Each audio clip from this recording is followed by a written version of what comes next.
across North Texas. In the pre-dawn hours, it caused a horrific crash on I-35 in Fort Worth. Roughly 100 vehicles were involved. At least 6 people were killed, dozens injured. We're going to show you video of part of that crash to help you understand the dangers of driving on icy roads. We warn you, the images you're about to see are violent and may be disturbing to some.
Really tough to see when you see the rate of speed that some of those vehicles were going, and they simply could not stop in the conditions. That's a live look right now at I-35, and you can see that they have still a lot of work to do to remove the vehicles from the highway.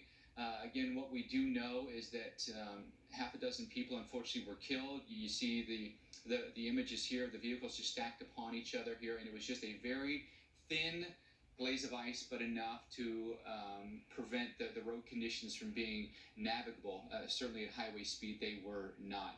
What we know right now is 36 people were taken to the hospital to be treated for their injuries. Police in Fort Worth have set up a family reunification hotline to help reach family members who might have been involved in today's crash. Police and firefighters remain on the scene as people remain trapped in their vehicles and the temperatures are dropping. They have a warming bus nearby with concerns about hypothermia as people wait rescue. When we break down the meteorology of this, I mean, it truly was one of these events that could have snuck up on a lot of people. Yesterday in North Texas, the temperatures stayed below freezing the entire day. Throughout the day, reports of fog and mist or drizzle in essence, and with temperatures below 32 degrees, what you were looking at was a freezing fog or a freezing drizzle situation, and for most people they probably didn't think a whole lot about that. Here's the conditions early this morning about the time of the crash. Keep in mind the temperature here in Fort Worth was 24 degrees, so it was very cold. More than enough to cause freezing conditions. Freezing, remember, is 32 degrees. We had a cold north wind about 20 miles per hour, and the incident happened here on the north side of Fort Worth. So those conditions are important to remember. The temperature in the 20s, but also the road conditions themselves with freezing drizzle and freezing fog throughout the day, maximized overnight, right? So here's the situation. There's the road, and you take a look at this chunk of the road right here. You're like, well, why does that piece of road look different than the rest of the road?